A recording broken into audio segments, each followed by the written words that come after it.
दोस्तों स्वागत है आपका मेरे YouTube channel read and teach पर। जैसे कि आपको पता है कि मैं आईपीसी के बारे में जो आपको बता रहा हूँ, इंडियन पिनल कोड के बारे में। और आज की जो धारा है ना, आज की धारा है 3। और ध्यान से समझना दोस्तों इस बात को जो है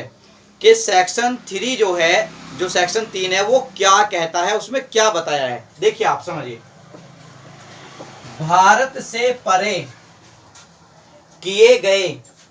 किंतु उसके भीतर विधि के अनुसार विचारणीय अपराधों का दंड, यानी कि भारत से परे किए गए अपराध के लिए जो कोई व्यक्ति किसी भारतीय विधि के अनुसार विचारण का पात्र हो, भारत से परे किए गए किसी कार्य के लिए उससे इस संहिता के उपबंधों के अनुसार ऐसा बरता जाएगा मानो वह कार्य भारत के भीतर किया गया था। अब आप समझ लीजिए, एक एक शब्द करके समझ लीजिए दोस्तों। सबसे पहले क्या लिखा है इसमें लिखा है भारत से परे। इसी बात को समझ लीजिए, भारत से परे से मतलब है कि अगर कोई भारत का नागरिक, भारतीय नागरिक होना चाहिए, अगर कोई भारत का नागरिक भारत से बाहर नेपाल में, बांग्लादेश में, चीन में, पाकिस्तान में, अमेरिका में, फ्रांस में, ब्रिटेन में, कहीं भी किसी भी मुल्क में, भारत से परे का मतलब है कि भारत का नागरिक भारत से बाहर किसी भी देश में किए गए अपराध के लिए, उसने जो भारत से बाहर जो कोई अपराध किया है, जो कोई व्यक्ति किसी भारतीय विधि के अनुसार, यानी कि किसी व्यक्ति ने भारत से बाहर जो है कोई अपराध कर दिया, उसने जो है कोई भी जुर्म कर दिया है, जो कोई व्यक्ति, और उसने जो अपराध किया है भारत से बाहर, उसने जो अपराध किया है, उसने जो जुर्म किया है, उसका वो काम, उसका वो जुर्म जो है भारत की जो आईपीसी है, भारत की जो संहिता है, उसके अधीन अपराध है, विचारणीय है, विचारण का पात्र हो। यानी कि किसी व्यक्ति ने जो बाहर अपराध किया है, वो अपराध, वो एक्ट भारत में जो आईपीसी है, उस आईपीसी के तहत भी विचारणीय हो, उस आईपीसी के तहत भी जुर्म हो। तो भारत से परे किए गए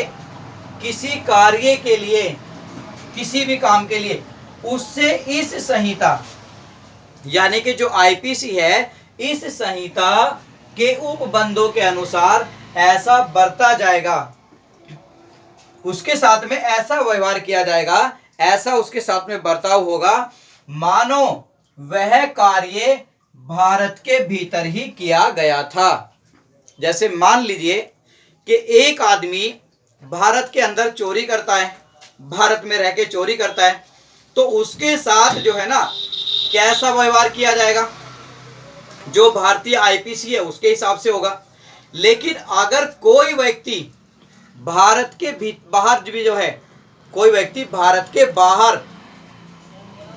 कोई व्यक्ति भारत के बाहर अगर चोरी करता है और वो भारत का नागरिक है, तो उसके साथ भी ऐसा ही व्यवहार किया जाएगा जैसा उस व्यक्ति के साथ किया जा रहा जिसने भारत में रह के चोरी की है। जैसे मान लीजिए कि जुआ खेलना है, कुछ देशों के अंदर जुआ खेलना अपराध नहीं है। अब भारत का कोई नागरिक उस देश में जाता है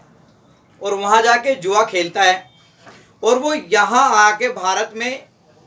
कोई व्यक्ति जो है उसकी वीडियो बना लेता है, सबूत इकट्ठा कर लेता है कि इस आदमी ने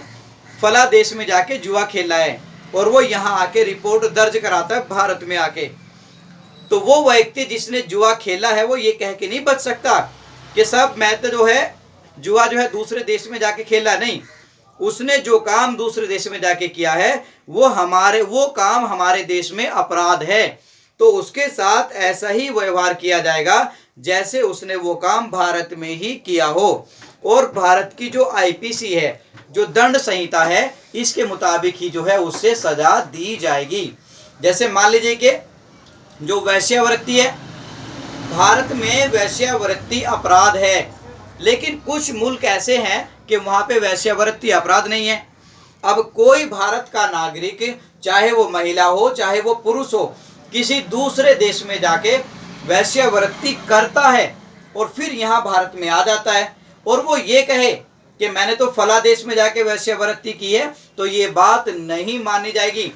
बल्कि उसे जो है सजा दी जाएगी और वो भारतीय दंड संहिता आईपीसी के तहत दी जाएगी। तो दोस्तों धारा 3 जो है वो ये कहती है कि जो काम भारत में अपराध है, अगर भारत का नागरिक उसी काम को किसी दूसरे देश में जाके करता है तो उस व्यक्ति पे जो मुकदमा चलेगा वो भारतीय दंड संहिता के तहत ही चलेगा, आईपीसी के तहत ही चलेगा और उसके साथ में उसी तरीके का व्यवहार किया जाएगा जैसे कि वो अपराध उसने यहाँ इस देश में रहकर ही किया हो। तो दोस्तों आज की बात इतनी रही। वीडियो देखने के लिए आपका बहुत बहुत शुक्रिया। वीडियो को लाइक करें, शेयर करें और चैनल को सब्सक्राइब कर लें, क्योंकि इस चैनल पे मिलेगी आपको कंप्लीट आईपीसी। धन्यवाद।